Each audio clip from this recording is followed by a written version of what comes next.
बिस्मिल्लाहिर्रहमानिर्रहीम। अस्सलाम वालेकुम day 10। How are you all? Hope so you will be fine. बेटा चैप्टर नंबर 2 पाकिस्तान के खारजा ताल्लुकात से हमारा टॉपिक था। प्रीवियस डे हमने अक़वाम मुत्तहिदा के बारे में पढ़ा था, यूनाइटेड नेशंस के बारे में कि किस तरह से बनी, कब बनी और किस मकसद के लिए अक़वाम मुत्तहिदा को बनाया गया। इन सब बातों को, उसके बैकग्राउंड को हमने डिस्कस किया था अक़वाम मुत्तहिदा को।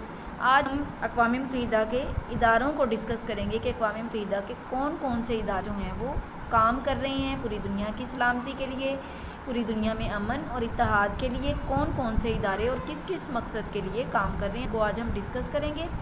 तो अक़वाम मुत्तहिदा के 6 इदारे हैं: जनरल असम्बली, सलामती कौंसल, तौलियती कौंसल, मुआशी और मशरती कौंसल, बैनुल अक़वामी अदालत इंसाफ और सेक्रेटरीट। अब हम 1 बाय 1 सबको डिस्कस करते हैं।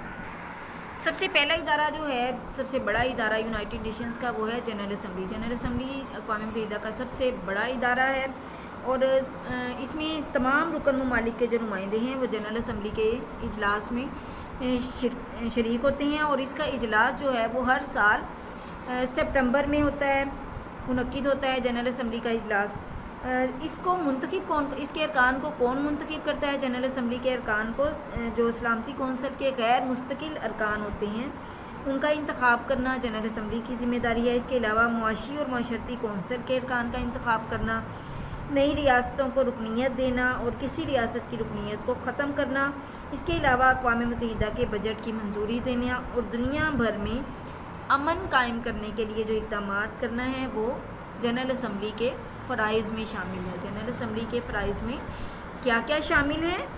सलामती कौंसल के गैर मुस्तकिल अरकान का इंतखाब करना। गैर मुस्तकिल अभी हम डिस्कस करेंगे आगे। सलामती कौंसल में मुआशी और माशरती कौंसल के अरकान का इंतखाब करना, ये यानी इसका जो ये इदारा है मुआशी और माशरती कौंसल, इसके जो मेंबरान हैं, अरकान हैं, उनका इंतखाब करना किसकी ज़िम्मेदारी है? जनरल असम्बली की।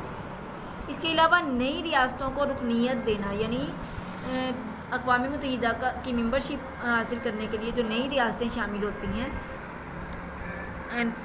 मेंबरशिप के लिए जो नए ममालिक शामिल होते हैं जनरल असम्बली उनका जो है वो इंतखाब करती है, जो नए ममालिक हैं। इसके अलावा अगर किसी मुल्क को रुकनीत से निकालना हो, अक़वाम मुत्तहिदा से निकालना हो, तो वो भी जनरल असम्बली के शामिल है। इसके बाद नंबर 2 है सलामती कौंसल। ये अक़वाम मुत्तहिदा का दूसरा अहम इदारा है और ये अक़वाम मुत्तहिदा की मरकज़ी इंतज़ामिया का दर्जा रखता है, यानी तमाम जो इंतज़ामिया का काम है, मैनेजमेंट का काम है, वो पूरी अक़वाम मुत्तहिदा जो है उसका तमाम इंतज़ामी काम जो है वो सलामती कौंसल के ज़िम्मे है।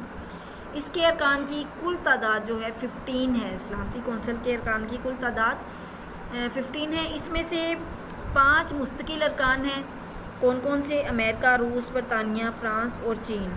तो सलामती कौंसल के इजलास जो हैं वो भी मुख्तसर वक्फ़ों के साथ होते रहते हैं, जिसमें तमाम जो अक़वाम मुत्तहिदा के मेंबर ममालिक हैं उसके नुमाइंदे शामिल होते हैं। और कौंसल का जो सदर है वो हर माह मुंतखब किया जाता है। सलामती कौंसल के जो फ़ैसले हैं 15 में से कम 9 अरकान की राय के मुताबिक तय पाते हैं। हमने भी पढ़ा है कि सलामती कौंसल के 15 अरकान हैं। 15 में से अगर 9 अरकान किसी मामले में राय दे दें तो उसके मुताबिक फिर वो मामला, कोई भी मामला जो है वो तय पाया जाता है।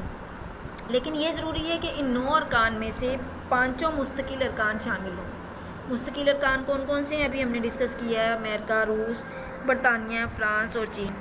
अगर कोई भी एक मुस्तकिल रुकन मनफी राय दे दे, किसी भी मामले के ख़िलाफ़ राय दे दे, तो मामला जो है वो तय नहीं पाया जा सकता। इस तरह मुस्तकिल अरकान के इस इख्तियार को वीटो का नाम दिया गया, यानी इन जो मुस्तकिल अरकान रखते हैं, मुस्तकिल रुकनीत है जिनकी, तो मुस्तकिल रुकन है अक़वाम मुत्तहिदा के 5, इनको वीटो पावर हासिल है। यानी अगर किसी मामले में, किसी भी मुल्क के मामले में अगर इन 5 मुल्कों में से कोई मुल्क हतमी राय दे दे तो उसको फिर ज़ेर बहस लाया जाता है। लेकिन अगर किसी भी मामले में अगर इन 5 ममालिक में से कोई एक मुल्क मनफी राय दे दे तो फिर उस मामले को ज़ेर नज़र नहीं लाया जाता।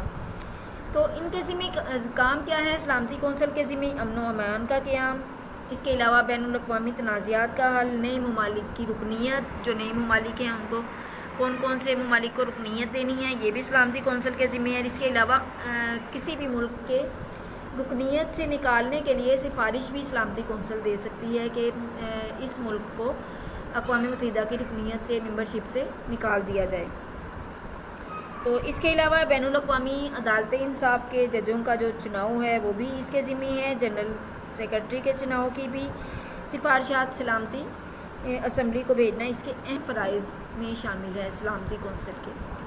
تو ابھی ہم نے بیٹا جنرل اسمبلی کو ڈسکس کیا، اس کے بعد سلامتی کونسل کو، اب ہم تولیتی کونسل تیسرا جو اہم ادارہ ہے جنرل اسمبلی کا اس کو ڈسکس کریں گے۔